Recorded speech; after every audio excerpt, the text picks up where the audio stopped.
Good morning and welcome to day 3 here in Great Yarmouth. Apologies there was no sign off yesterday. I did a bit of river footage and I have some boats and I didn't say goodbye at the end of the day, so apologies for that. But today is Monday, so I'm going to take this opportunity to show you a bit around the park because with it being Monday it's changeover day and a lot of people have vacated, so yeah, I think it's a good time to show you guys around without obviously interfering with people's privacy too much. So that is the main entrance down there. As you come in, you got the kart hire and mini golf on the, you can see the green door down there. That's where you hire out the mini golf clubs and the karts. And you've got the reception down the right hand side, and then close to the front facing us now is the caravan sales, which you can just see down there. And this is the car park. It's not very big, but it's only a temporary stop off for people, I'm guessing for people that want to go to reception.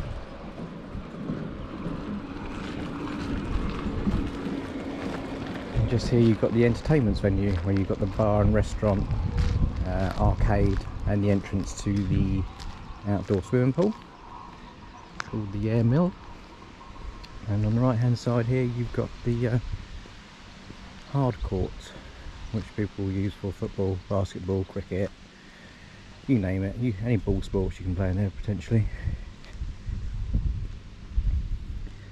Just down there you've got the touring area for all the caravans and tents. I'll take you around there in a bit. But first of all, we're going to carry on going around this way. So on the right hand side here you've got a laundrette. I haven't been inside there, but trust me, it is there. And here, you can't see it, but it's the outdoor pool, and you've got the slide up there.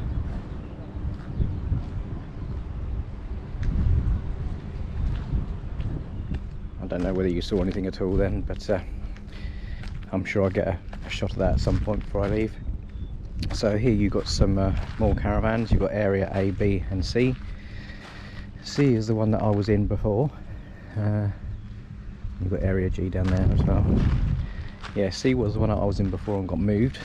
So I'll take you up that row just to show you the one. I'm not sure if I showed you the front of mine actually, the one I had, so I'll take you up there now and obviously let you have a little look. But yeah, as you can see it's quite quiet, which is nice. You've got the cleaners in the various vans doing their well, procedures.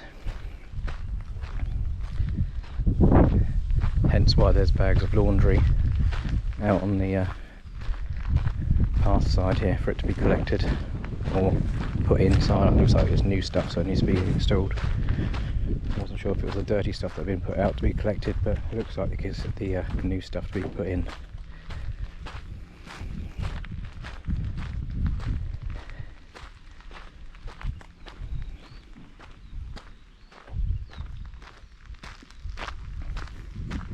So we've got C9 there, and that was the one I was in before, and obviously got moved yesterday. And as you can see, compared to the one I'm in now, she is looking a bit tired, looking a bit, you know, past its higher life, if you like. The lady that came and knocked on my door on yesterday morning said that she'd been in that van personally a couple of days before, and she even said, you know, this caravan is not really fit for hire anymore. So it's interesting to hear that. You know, they've openly admitted that, so anyone that else hires it between now and the end of the season or whenever, it's maybe not what you expect. But you know, Park Dean dealt with it very well. They did all they could to accommodate the problem. So yeah, I've got no complaints with that at all. In fact, I'm very grateful for how they dealt with it. You don't get many companies that will bend over backwards, so to speak. But no, they went the extra mile and moved me and upgraded me, so yeah, very pleased with that. So I think these generally are older vans down this part of the park. They're certainly not as well spec'd as the one I'm in now. I don't think they're as new either. I think there's the odd new one. I mean, this one here looks fairly newish, doesn't it? And this one here. But the majority, I think, are of the older generation, shall we say.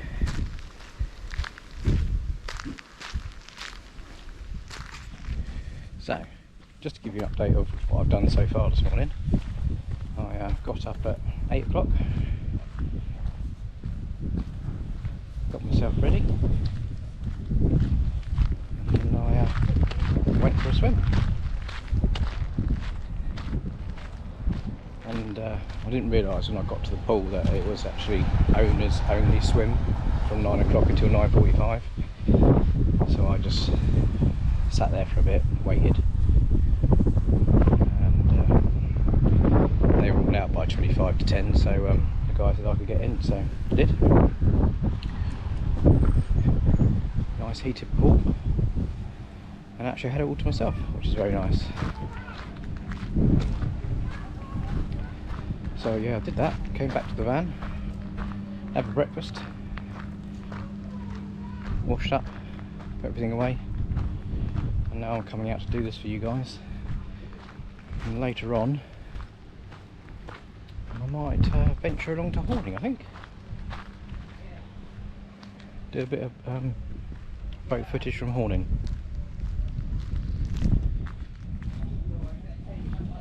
So I've not decided which part of Horning I'm going to go to yet. I don't know whether to go to the other side of the river, where I walked to when I was in up there in March, and I was bored at the area that shall not be named, just on the outskirts of Horning, then walked along the riverbank to the car park opposite the ferry and pub. So I might try and find the access road that takes you down there and park up and do a bit of filming, but we'll see. We shall see. But anyway, you don't want to look at me, you want to be looking at what's going on around us. See, these caravans have got the old veranda around them, which I think potentially makes them a little bit more expensive, and I think some of them are actually privately owned as well. So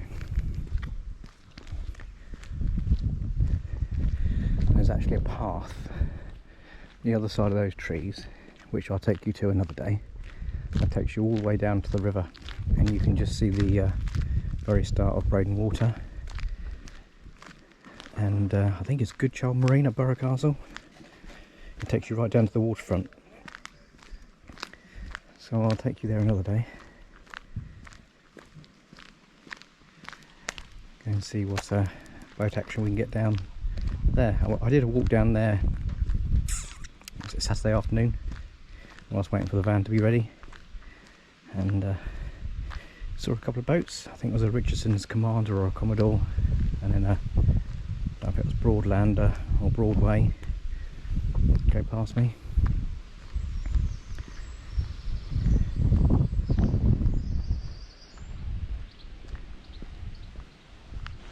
So here we have the touring area, oh, rubbish disposal area there, and you've got the toilet block over there. I have to say, I did try camping last year. I think I lasted about 12 hours and then came home. I decided it definitely wasn't for me.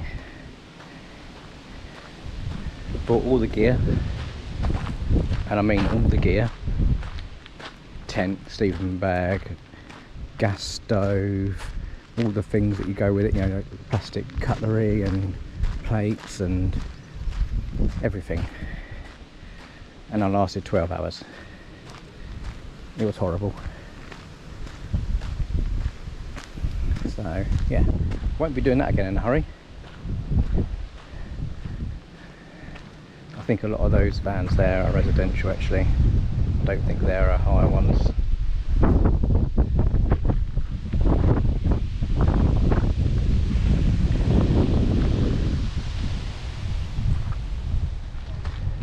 So back round the other side of the touring field, you've got some caravans that are for sale the other side of that bench there. It just takes you around a big loop really. I mean this isn't a big site, this one, it's not massive, but then you have got the one down the road which is called Buer Village. I'll take you down there another day. But the other one's the one that's got the indoor pool, the shop, which I had a quick look in this morning. Just a little tip for you, if you are coming to these sort of places and there's an on-site shop, be prepared to spend a lot of money, because the prices of everything seems to be double what you get on a normal supermarket, so just be wary of that. It's a convenience store, that's what it is, and it's there for your convenience. So if you can do your shopping before you get here, then great. But then obviously if there's anything you've forgotten, something minor, you know, you can just pop in there and get it. But yeah, don't plan on doing a full shop in there, that's for sure.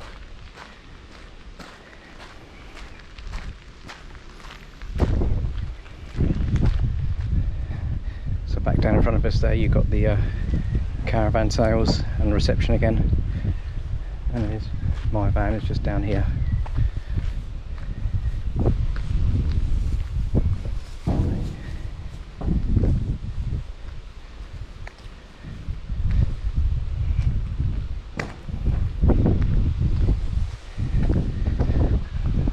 One, here she is.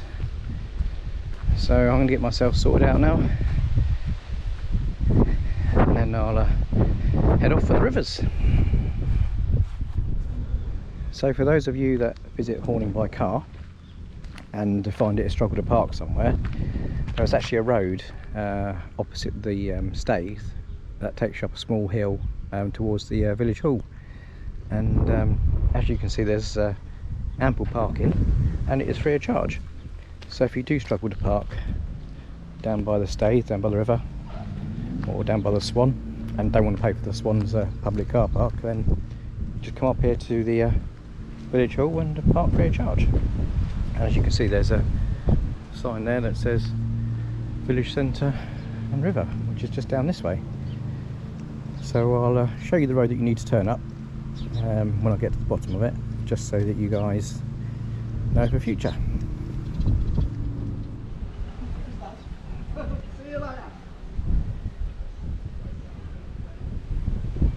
So that's the sign you need to look out for if you're approaching from Wroxham direction, and it just takes you up the hill up there. It gets a bit narrow, but it's okay if you're careful. And there's the stage just there.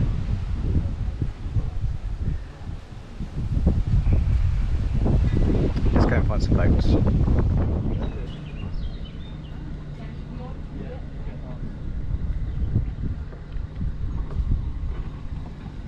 you need a hand in it?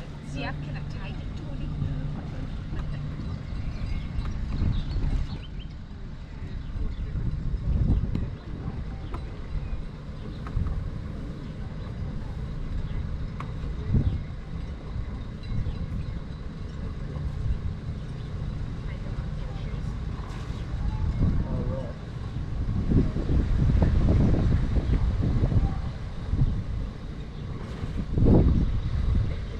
Untied, Tony. It's just a wee quick head.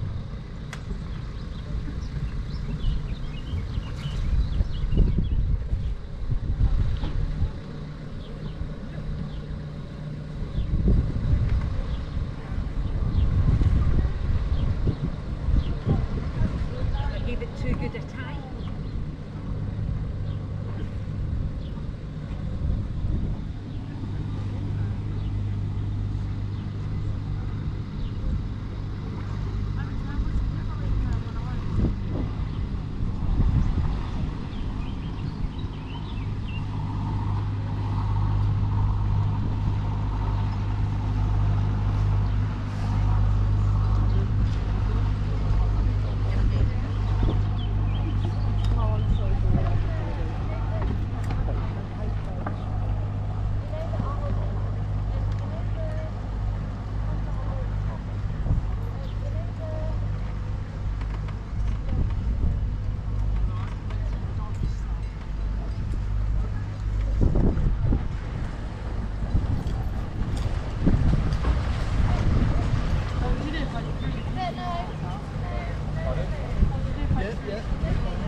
So that's the end of day 3. Saw a bit of boat action today for you guys down at Horning. I sat at the Staithe and then went across, had to travel through Wroxham down to Wood Bastwick and then along Ferry Road to the opposite riverbank, opposite the Ferry Inn pub, and got a bit of footage there for you as well. I did plan on going out this evening, popping along to Great Yarmouth, the seafront, have a look at the attractions down there, but it's raining, so I don't really fancy going back out and getting wet basically. So the plan is now to jump in the shower, I think, and then chill out for the evening really. And then tomorrow, I haven't quite decided where I'm going to go tomorrow. I do need to do a little bit of shopping, so I was going to do Norwich at some point. I don't know whether that'll be tomorrow or Wednesday, but I'll see how I feel in the morning. But yeah, that's the end of day 3, and I'll catch you all tomorrow.